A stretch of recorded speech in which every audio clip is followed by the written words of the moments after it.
ಉದ್ಯೋಗ ಮೇಳ ಕೋಲಾರಲ್ಲಿ ನಡಿಬೇಕಾಗಿದ್ದಂತ ಒಂದು ಉದ್ಯೋಗ ಮೇಳ ಇತ್ತು. ನಾನು ಮಾಡಬೇಕು ಅಂತ ಇದ್ದ ಒಂದು ಉದ್ಯೋಗ ಮೇಳ ಇತ್ತು.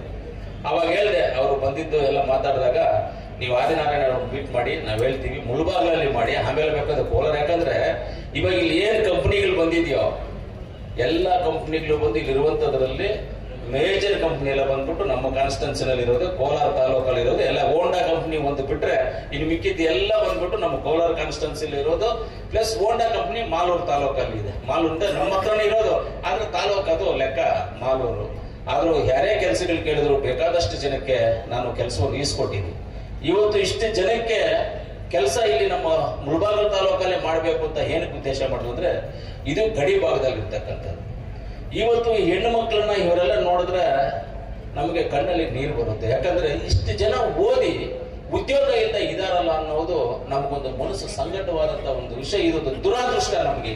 ಇದು ಇಷ್ಟು ಜನಗಳಿಗೆ ಓದಿ ಕೆಲಸ ಸಿಗ್ತದೆ ಅಂದ್ರೆ ನಾವೆಲ್ಲ ದುರಾದೃಷ್ಟ ನಾವು ಅಂತ ತಿಳ್ಕೋಬೇಕು. ಅದರಿಂದ ಯಾರೇ ಆಗಲಿ ಕೆಲಸ ಸಿಕ್ಕದೆ ಇರಬಾರದು, ಎಲ್ಲರಿಗೂ ಒಂದು ಕೆಲಸ ಇರಬೇಕು, ಅವರವರ ಜೀವನವನ್ನು ಅವರ ಕೈ ಮೇಲೆ ನಡ್ಕೋಬೇಕು ಅನ್ನೋ ಒಂದು ಉದ್ದೇಶ ಇಟ್ಕೊಂಡು ಇವತ್ತು ನಮ್ಮ ಆದಿನಾರಾಯಣ ಅವರು ಇಷ್ಟೆಲ್ಲ ಆರ್ಗನೈಸೇಷನ್ ಮಾಡಿದ್ದಾರೆ. ಅವರು ಒಳ್ಳೇದಾಗ್ಲಿ ಅಂತೇಳಿ. ಉದ್ಯೋಗ ಮೇಳ ಅಂದ್ರೆ ಇದು ಒಂದು ಸಿಂಪಲ್ ಆಗಿ ಇವತ್ತು ಮಾಡಿದ್ದೀವಿ. 4,000 ಜನ ಆನ್ಲೈನ್ ಅಲ್ಲಿ ಎಂಟ್ರಿ ಆಗಿದ್ದಾರೆ. ಒಂದು 4,000 ಜನ ಇಲ್ಲಿ ಪ್ರತ್ಯೇಕವಾಗಿ ಡೈರೆಕ್ಟ್ ಆಗಿ ಅವ್ರು ಬಂದಿರುವಂತವರು ಇದ್ದಾರೆ. ಎಲ್ಲರಿಗೂ ಕೆಲಸ ಸಿಗುತ್ತೆ, ಯಾರಿಗೂ ಸಿಗೋದಿಲ್ಲ. ಅತಿ ಹೆಚ್ಚು ಮಹಿಳೆಯರಿಗೆ ಸಿಗ್ಬೇಕು. ನಮ್ಗೆ ಇವತ್ತು ಕಾನ್ಸೆಪ್ಟ್ ಏನಂದ್ರೆ, ಹೆಣ್ಣು ಮಕ್ಕಳಿಗೆ ಮಾತ್ರ 2,000 to 3,000 ಜನಕ್ಕೆ ಕೆಲಸ ಸೇರಿಸಬೇಕು ಅಂತ ನಮ್ಮ ಉದ್ದೇಶ ಇರೋದು. ಹೆಣ್ಣು ಮಕ್ಕಳಿಗೆ ಮಾತ್ರ 2,000 to 3,000 ಜನ ಸೇರ್ಬೇಕು ಅನ್ನೋಂತ ನಮ್ಮ ಉದ್ದೇಶ ಇವತ್ತಿರೋದು. ಖಂಡಿತವಾಗ್ಲೂ ಸೇರ್ತಾರೆ. ಇವತ್ತು ಯಾರ್ಯಾರಿಗೆ ಆಗೋದಿಲ್ವೋ ಮುಂದೆ ಅವ್ರಿಗೆ ಆಗೋ ರೀತಿಯಲ್ಲಿ ಇನ್ನೊಂದು ಕಂಪ್ನೀಸ್ ಅನ್ನ ಕರೆಸಿ ಮಾತಾಡಿ ಯಾರ್ದಾರ್ದು ಆಗಿಲ್ಲ ಅನ್ನೋತರ ಅಂತವ್ರಿಗೆ ಬೇರೆ ಜಾಗದಲ್ಲಿ ಕೊಡಿಸುವಂತ ಕೆಲಸನ ನಾವು ಏರ್ಪಾಟ್ ಮಾಡುವಂತದನ್ನ ಅದನ್ನು ಏರ್ಪಾಟ್ ಮಾಡ್ತೀವಿ ಅಂತ ಹೇಳಕ್ ಇಷ್ಟಪಡ್ತೀವಿ. ಇವತ್ತು ನಮ್ಮ ತಾಲೂಕಲ್ಲಿ, ಮುಳಬಾಗಿಲು ತಾಲೂಕಲ್ಲಿ ಗಡಿ ಭಾಗದಲ್ಲಿ, ಆಂಧ್ರ ಪ್ರದೇಶ ಗಡಿ ಭಾಗದಲ್ಲಿ ಇರ್ತಕ್ಕಂಥದ್ದು. ಈ ಗಡಿ ಭಾಗದಲ್ಲಿ ಇರ್ತಕ್ಕಂಥವ್ರು ತುಂಬಾ ಕಷ್ಟಜೀವಿಗಳು. ನಮ್ಮ ಕಾರ್ಗಿಲ್ ವೆಂಕಟೇಶ್ ಅವರು ಹೇಳ್ತಾ ಇದ್ರು ಅವಾಗೇನೆ, ಈ ದೇಶದಲ್ಲಿ ನಮ್ಮ ರಾಜ್ಯದಲ್ಲಿ ಈ ಕೋಲಾರ ಜಿಲ್ಲೆಯ ಮುಳಬಾಗಿಲು ತಾಲೂಕಿನಲ್ಲಿ ರೈತರು ಹಾಲು ಹಾಕ್ತಾರೆ, ವಿಷಾರು ಕುಡಿತಾರೆ, ಅವ್ರನ್ನೆಲ್ಲ ನಾವು ಕಾಪಾಡ್ಕೋಬೇಕು ಅಂತ ಒಂದು ಮಾತು ಹೇಳಿದ್ರು. ಖಂಡಿತವಾಗ್ಲೂ 100ಕ್ಕೆ 100 ಭಾಗ ಕಾಪಾಡ್ಕೋಬೇಕು. ಇವತ್ತು ಎಲ್ಲಾ ಕಷ್ಟಗಳು ಪಡೋದು ನಮ್ಮ ರೈತರೇ. ನಮ್ಮ ರೈತರ ಮಕ್ಕಳು ಯಾಕೆ ಒಳ್ಳೆ ಕಂಪ್ನಿನಲ್ಲಿ ಸೇರ್ಕೋಬಾರ್ದು, ಒಳ್ಳೆ ಸಂಬಳ ತಗೋಬಾರ್ದು, ಅವ್ರಿಗೆ ಯಾಕೆ ನಾವು ಉದ್ಯೋಗ ಅವಕಾಶ ಮಾಡಿಕೊಡ್ಬಾರ್ದು ಅನ್ನೋ ಒಂದು ಉದ್ದೇಶದಿಂದ ಇವತ್ತು ಈ ಕಾರ್ಯಕ್ರಮವನ್ನು ನಾವೆಲ್ಲ ಆಡ್ಕೊಂಡಿದ್ದೀವಿ. ಖಂಡಿತವಾಗ್ಲೂ ಇವತ್ತು ಇದೆಲ್ಲ ಮಾಡ್ಬೇಕಂದ್ರೆ ಲಕ್ಷಾಂತರ ರೂಪಾಯಿ ಖರ್ಚಾಗಿರುತ್ತೆ. ಪೆಂಡಲು, ಚೇರು, ಊಟ, banner, poster, advertisement, website, organisation ಎಲ್ಲ ಖರ್ಚಾಗಿರುತ್ತೆ. ಯಾರ ಹತ್ರ ₹1 ದುಡ್ಡು ತಗೊಳ್ದೆ, ಯಾರ ಹತ್ರ ಏನು ಕೇಳದೆ ಪೂರ್ತಿಯಾದಂತ ಇದು ವೆಚ್ಚವನ್ನ ಆದಿನಾರಾಯಣ ಅವರೇ ಇಟ್ಕೊಂಡು ಅವರೇ ಖುದ್ದಾಗಿ ಮಾಡ್ತಾ ಇದ್ದಾರೆ. ಅವ್ರಿಗೇನಪ್ಪ, ಅವ್ರಿಗೇನು ಇಟ್ಕೊಂಡು ಅವ್ರ ಜೋಬಲ್ಲಿರೋ ದುಡ್ಡನ್ನ ಹಾಕಿ ಮಾಡ್ಬೇಕು ಅಂತ ಗ್ರಾಚಾರ ಆದಿನಾರಾಯಣ ಅವ್ರಿಗೆ ಏನಕ್ಕೆ ಮಾಡಿದ್ರು? ಅವರು ಅವ್ರ ಮನೆಗೆ ಅವ್ರು ಮಾಡ್ಕೊಂಡಿಲ್ಲ, ನನಗೆ ಬೇಕು ಅಂತ ಅವ್ರು ಮಾಡ್ಕೊಂಡಿಲ್ಲ.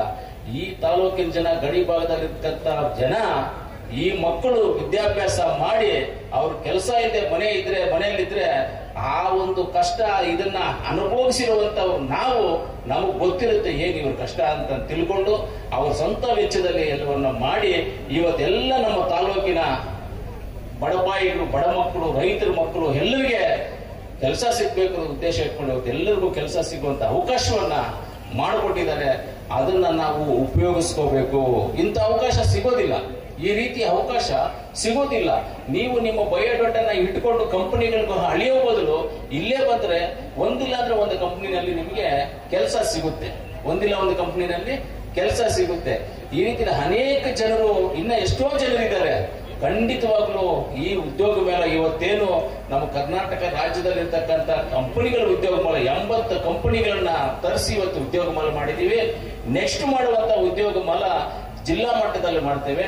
ಇಂಟರ್ನ್ಯಾಷನಲ್ ಲೆವೆಲ್ ಅಲ್ಲಿ ಉದ್ಯೋಗ ಮೇಳವನ್ನ ಮಾಡ್ತೇವೆ. ನೆಕ್ಸ್ಟ್ ಇಂಟರ್ನ್ಯಾಷನಲ್ ಲೆವೆಲ್ ಅಲ್ಲಿ ಇಲ್ಲಿರ್ತಕ್ಕಂಥವ್ರಿಗೆ ಬೇರೆ ದೇಶಗಳಲ್ಲೂ ಅವ್ರ ಕೆಲಸ ಸಿಗ್ಬೇಕು, ಇಂಡಿಯಾದಲ್ಲಿನೂ ಸಿಗ್ಬೇಕು, ಔಟ್ ಆಫ್ ಕಂಟ್ರಿಲೂ ಕೆಲಸ ಸಿಗ್ಬೇಕು. ಆ ರೀತಿಯಲ್ಲಿ ಮುಂದಿನ ದಿನಗಳಲ್ಲಿ ನಾವು ಈ ರೀತಿ ಒಂದು ಇಂಟರ್ನ್ಯಾಷನಲ್ ಲೆವೆಲ್ ಉದ್ಯೋಗ ಮೇಳ ಮಾಡಬೇಕು ಅನ್ನೋ ಒಂದು ಕಾನ್ಸೆಪ್ಟ್ ಇಟ್ಕೊಂಡಿದೀವಿ. ಖಂಡಿತವಾಗ್ಲೂ ಮಾಡ್ತೀವಿ. ನಾವೆಲ್ಲ ಏನಕ್ಕೆ ಈ ಕಷ್ಟಗಳು ಪಡ್ತಾ ಇದ್ದೀವಿ, ಏನಕ್ಕೆ ಬರ್ತಾ ಇದೀವಿ ಅಂತ ಹೇಳಿದ್ರೆ, ನಾವು ನಮ್ಮಕ್ಕೋಸ್ಕರ ನಾವೇನೂ ಇಲ್ಲ, ನಮಗೋಸ್ಕರ ನಾವ್ ಯಾವುದೂ ಮಾಡ್ತಾ ಇಲ್ಲ, ಎಲ್ಲ ನಿಮಗೋಸ್ಕರನೇ, ಈ ಜನಗಳಿಗೋಸ್ಕರನೇ, ರೈತರಿಗೋಸ್ಕರ, ವಿದ್ಯಾಭ್ಯಾಸಕ್ಕೋಸ್ಕರ, ಎಂಪ್ಲಾಯ್ಮೆಂಟ್ಗೋಸ್ಕರ, ಹಾಸ್ಪಿಟಾಲಿಟಿಗೋಸ್ಕರ, ಹಾಸ್ಪಿಟಲ್ಸ್, ಇದೆಲ್ಲ ನಾವು ಮಾಡ್ತಾ ಇದ್ದೀವಿ. ಎಷ್ಟೋ ಜನ ನಮ್ಮ ಮುಳಬಾಗಿಲವ್ರು ಆಗ್ಬೋದು, ಶ್ರೀನಿವಾಸಪುರ ಆಗ್ಬೋದು, ಕೋಲಾರ ಅವ್ರು ಆಗ್ಬೋದು, ಈ ಹಾಸ್ಪಿಟಲ್ ಬಂದು ಪಾಪ ಗೊತ್ತಿಲ್ಲದೆ ಅನ್ಯಾಯ ಆಗ್ತಾ ಇದ್ದಾರೆ. ಬಂದಾಗ ನಾನು ಎಷ್ಟೋ ಜನಕ್ಕೆ ಜರ್ಸನರ್ ಹಾಸ್ಪಿಟಲ್ ಅಲ್ಲಿ ಏನಾಗಲ್ವೋ ಅದನ್ನ ಲೆಟರ್ ಕೊಡಿಸಿ ಬೇರೆ ಹಾಸ್ಪಿಟಲ್ ಆ ವೆಚ್ಚವನ್ನು ಮಾಡೋ ತರ ಎಷ್ಟೋ ಜನಕ್ಕೆ ಮಾಡ್ಕೊಟ್ಟಿದ್ವಿ. ಜನಗಳಿಗೆ ತುಂಬಾ ಜನಕ್ಕೆ ಲೆಕ್ಕನೇ ಇಲ್ಲ, ಅಷ್ಟು ಜನಕ್ಕೆ ಮಾಡ್ಕೊಟ್ಟಿದ್ವಿ. ಆ ರೀತಿಯಲ್ಲಿ ನಾವೆಲ್ಲರೂ ನಿಮ್ ಜೊತೆಗಿರ್ತೀವಿ. ನಿಮ್ಮ ಪರವಾಗಿ ಯಾವತ್ತೂ ನಾವು ಕೆಲಸ ಮಾಡಕ್ಕೆ ಸಿದ್ಧವಾಗಿದ್ದೇವೆ. ನಮ್ಮ ಮುಳಬಾಗ ತಾಲೂಕು, ಶ್ರೀನಿವಾಸಪುರ, ಕೋಲಾರ ಜಿಲ್ಲೆ, ಎಂಟೈರ್ ಕೋಲಾರ ಜಿಲ್ಲೆನಲ್ಲಿ ಯಾರೇ ಆಗ್ಲಿ ಕೆಲಸ ಇಲ್ಲ ಅಂತ ಇರಬಾರ್ದು, ಆ ಮಟ್ಟಕ್ಕೆ ತರಬೇಕು ಅನ್ನೋ ಒಂದು ನಮ್ಮ ಉದ್ದೇಶ ಇದೆ. ಖಂಡಿತವಾಗ್ಲೂ ಅದನ್ನೆಲ್ಲವನ್ನು ಮಾಡ್ತೀವಿ. ನಿಮಗೋಸ್ಕರ ನಾವು ಇದೆಲ್ಲ ಮಾಡ್ತಾ ಇರೋದು ಅಂತ ನೀವು ತಿಳ್ಕೊಬೇಕಾಗ್ತದೆ. ಇದೇ ಅಲ್ಲ ಉದ್ಯೋಗ ಮೇಳ, ಇನ್ನ ಇಂಟರ್ನ್ಯಾಷನಲ್ ಉದ್ಯೋಗ ಮೇಳ ಮಾಡ್ತೀವಿ, ಕೋಲಾರಲ್ಲಿ ಉದ್ಯೋಗ ಮೇಳ ಮಾಡ್ತೀವಿ. ರೈತರಿಗೋಸ್ಕರ ಮಾಡುವಂತ ಕೆಲಸಗಳಿದಾವೆ. ರೈತರಿಗೆ ಏನು ಬೇಕು ಅನ್ನೋದನ್ನ ಅದನ್ನು ಒಂದು ರೈತ ಮೇಳ ಅಂತ ಒಂದು ಮಾಡಬೇಕು ಅಂತ ಇದೀವಿ. ಖಂಡಿತವಾಗ್ಲೂ ಇದನ್ನೆಲ್ಲ ಮಾಡ್ಕೊಂಡು ಬರ್ತೀವಿ. ಆಮೇಲೆ ನಮ್ಮ ಆದಿನಾರಾಯಣವರು ಹೇಳಿದ್ರು, ಈ ಮುಳಬಾಗಿಲನ್ನ ಯೋಜನಾ ಪ್ರಾಧಿಕಾರ ಮಾಡಬೇಕು ಅಂತ. ಖಂಡಿತವಾಗ್ಲೂ 2014 ಇದು ಯೋಜನಾ ಪ್ರಾಧಿಕಾರ ಮಾಡಬೇಕು ಅಂತ ಪ್ರಪೋಸಲ್ ಅನ್ನು ಕಳಿಸಿದ್ವಿ. ಮಾಡೋಣ ಅನ್ಕೊಂಡಿದ್ವಿ, ತಿರ್ಗಾ ರಿಜೆಕ್ಟ್ ಆಯ್ತದು. ತಿರ್ಗಾ ಯೋಜನಾ ಪ್ರಾಧಿಕಾರ ಇವತ್ತು ಮಾಡ್ಬೇಕಂದ್ರೆ ನಮ್ಮ ಜಿಲ್ಲಾ ಉಸ್ತುವಾರಿ ಮಂತ್ರಿಗಳಂತ ಸುರೇಶಣ್ಣ ಅವರೇ ಮಾಡಬೇಕು. ಖಂಡಿತವಾಗ್ಲೂ ಯೋಜನಾ ಪ್ರಾಧಿಕಾರವನ್ನ ಮಾಡುವಂತ ಜವಾಬ್ದಾರಿ ನಾವು ತಗೊಂಡು ನಾವು ಮಾಡ್ಕೊಡ್ತೀವಿ. ಆಮೇಲೆ ನೀರಿನ ಬಗ್ಗೆ ಹೇಳಿದ್ರಿ, ಎತ್ತಿನ ಹೊಳೆ ನೀರು ಖಂಡಿತವಾಗ್ಲೂ ಇನ್ನು 2-2.5 ವರ್ಷದಲ್ಲಿ ನಮ್ಮ ಕೋಲಾರ ಜಿಲ್ಲೆಗೆ ರೀಚ್ ಆಗುತ್ತೆ. ಅದರಲ್ಲಿ ಏನು ಡೌಟೇ ಇಲ್ಲ. ಕುಡಿಯುವಂತ ನೀರು ಒಂದು ದಿವಸ ನಾನು ಮಾನ್ಯ ಬೈರತಿ ಸುರೇಶಣ್ಣ ಅವರು ನಮ್ಮ ಜಿಲ್ಲಾ ಉಸ್ತುವಾರಿ ಮಂತ್ರಿಗಳನ್ನ ಒಂದ್ ದಿವಸ ಮುಳಬಾಗಿಲಿಗೆ ಬೇಕಾದ್ರೆ ಕರೆಸ್ತೀವಿ. ಇಲ್ಲಿಗೆ ನೀವು ನಮ್ಮ ನಾಯಕರು ಎಲ್ಲರೂ ಸೇರಿ ಅವ್ರ ಜೊತೆ ಕೂತ್ಕೊಂಡು ಚರ್ಚೆ ಮಾಡಿ ಈ ಕುಡಿಯೋ ನೀರು ಏನ್ ಇವತ್ತು ನಮ್ಮ ಕೋಲಾರ, ಬಂಗಾರಪೇಟೆ, ಮಾಲೂರಿಗೆ ಎರಗೋಳ್ ನೀರನ್ನ ನಾವು ತಂದು ಇವತ್ತು ಜನ ಕೊಡ್ತಾ ಇದ್ದೀವಿ. ಆ ರೀತಿಯಲ್ಲಿ ಮುಳಬಾಗಿಲಿಗೆ ಹಾಕೋದು, ಪಕ್ಕದಲ್ಲಿರ್ತಕ್ಕಂಥ ಶ್ರೀನಿವಾಸಪುರಕ್ಕೆ ಒಂದು ಪ್ರಾಜೆಕ್ಟ್ ಮಾಡಿಲ್ಲ, ಮುಳಬಾಗ ತಾಲೂಕೇ ಪ್ರಾಜೆಕ್ಟ್ ಮಾಡಿ ಸುರೇಶಣ್ಣ ಅವ್ರನ್ನ ನಾನು ಇಲ್ಲಿಗೆ ಕರ್ಕೊಂಡ್ ಬರ್ತೀನಿ. ನಮ್ಮ ಮುಳಬಾಗ ತಾಲೂಕಿಗೆ ಎಲ್ಲರೂ ಸೇರಿ ನೀವು ಒಂದ್ ದಿವಸ ಟೈಮ್ ಕೊಟ್ರೆ, ಡೇಟ್ ಕೊಟ್ಟಾಗ ಅವ್ರು ಇಲ್ಲೇ ಕರ್ಕೊಂಡ್ ಬಂದು ನೀವೇ ಎದುರು ಬಂದ್ರು ಮಾತಾಡಿ. ಖಂಡಿತವಾಗ್ಲೂ ಸುರೇಶನ್ನ ಜನಗಳ ಪರವಾಗಿದ್ದಾರೆ. ಸುರೇಶನ್ ಅವ್ರು ಏನೇ ಕೆಲಸ ಮಾಡಿದ್ರು, ಅವ್ರು ಹೇಳಿದ್ರು ಮಾಡ್ಕೊಡ್ತಾರೆ. ಇವತ್ತೆಲ್ಲರೂ ಹೇಳ್ತಾ ಇದ್ದಾರೆ ನನಗೆ, ಇಷ್ಟೊಂದು ದುಡ್ಡು ಹೆಂಗ್ ಬರುತ್ತಪ್ಪ ಕೋಲಾರಲ್ಲಿ ಅಭಿವೃದ್ಧಿ ವಿಚಾರಕ್ಕೆ ಅಂತ ಕೇಳ್ತಾ ಇದ್ರು. ನಮ್ ಸುರೇಶಣ್ಣ ಇದ್ದಾರೆ, ಚಿಂತಾಮಣಿ ಸುಧಾಕರಣ್ಣ ಇದ್ದಾರೆ. ಯಾವುದೇ ಕೆಲಸ ಅವ್ರನ್ನ ಕೇಳಿದ್ರೆ ಇಲ್ಲ ಅಂತ ಹೇಳಿದ್ರೆ ಡೈರೆಕ್ಟ್ ಆಗಿ ಕರ್ಕೊಂಡು ಹೋಗ್ಕೊಡ್ತಾರೆ, ಮಾಡ್ತಾ ಇರ್ತಾರೆ. ಇವತ್ತು ಕೋಲಾರ ತಾಲೂಕಲ್ಲಿ ಈ ಡಿಸೆಂಬರ್ ಅಥವಾ ನೆಕ್ಸ್ಟ್ ಮಾರ್ಚ್ ಏಪ್ರಿಲ್ಗೆ ಕೋಲಾರ ತಾಲೂಕಲ್ಲಿ ಆಮೇಲೆ ರೋಡ್ಗಳೇ ಇರೋದಿಲ್ಲ. PWD, RDPR ರೋಡ್ಗಳು, ಹಳ್ಳಿ ರೋಡ್ಗಳು ಇರೋದೇ ಇಲ್ಲ, ಎಲ್ಲ ಕಂಪ್ಲೀಟ್ ಮಾಡಕ್ ಕೊಡ್ತೀವಿ. ಅಷ್ಟೊಂದು ಕೆಲಸಗಳನ್ನ ನಾವು ಇವತ್ತು ಮಾಡ್ತಾ ಇದ್ದೀವಿ. ನಿಮಗೆ ಯಾವುದೇ ರೀತಿಯಲ್ಲಿ ನಾವು ನಿಮ್ ಹಿಂದೆ ಇರ್ತೀವಿ ಅಂದಾರಣ, ನಿಮ್ ಹಿಂದೆ ಇದ್ದು ನಿಮ್ಮೆಲ್ಲಾ ಕೆಲಸ ಕಾರ್ಯಗಳಿಗೆ ನಾವು ಜೊತೆಯಲ್ಲಿ ಇರ್ತೀವಿ. ಎಲ್ಲವನ್ನೂ ನಾವು ನಿಮಗೆ ಒಳ್ಳೆ ಕೆಲಸ, ಒಳ್ಳೆ ಮಾರ್ಗದರ್ಶನವನ್ನು ಕೊಟ್ಟು ಒಳ್ಳೆ ರೀತಿಯಲ್ಲಿ ನಡ್ಕೊಂಡು ಹೋಗುವಂತ, ಈ ತಾಲೂಕಿನ ಜನಕ್ಕೆ ಒಳ್ಳೇದಾಗುವಂತ ಒಂದು ರೀತಿಯಲ್ಲಿ ನಿಮ್ ಜೊತೆ ನಾವು ಇರ್ತೀವಿ ಅಂತ ಹೇಳ್ತಾ, ಇವತ್ತು ಎಲ್ಲ ನಮ್ಮ ಕಾಂಗ್ರೆಸ್ ಪಕ್ಷದ ಮುಖಂಡರು ಎಲ್ಲರೂ ವೇದಿಕೆ ಮೇಲೆ ಇರ್ತಕ್ಕಂಥ ಎಲ್ಲ ಕಾಂಗ್ರೆಸ್ ಪಕ್ಷದ ಮುಖಂಡರು ಇವತ್ತು ಒಳ್ಳೆ ಆರ್ಗನೈಸೇಷನ್ ಮಾಡಿದ್ದಾರೆ. ಯಾರು ಅವಸರ ಪಡಬೇಡಿ. ಅಲ್ಲಿರೋರೆಲ್ಲ ನಾನು ಹೇಳ್ತಾ ಇದ್ದೆ, ಯಾರು ಅವಸರ ಪಡ, ಎಲ್ಲರಿಗೂ ಅವಕಾಶ ಇದೆ.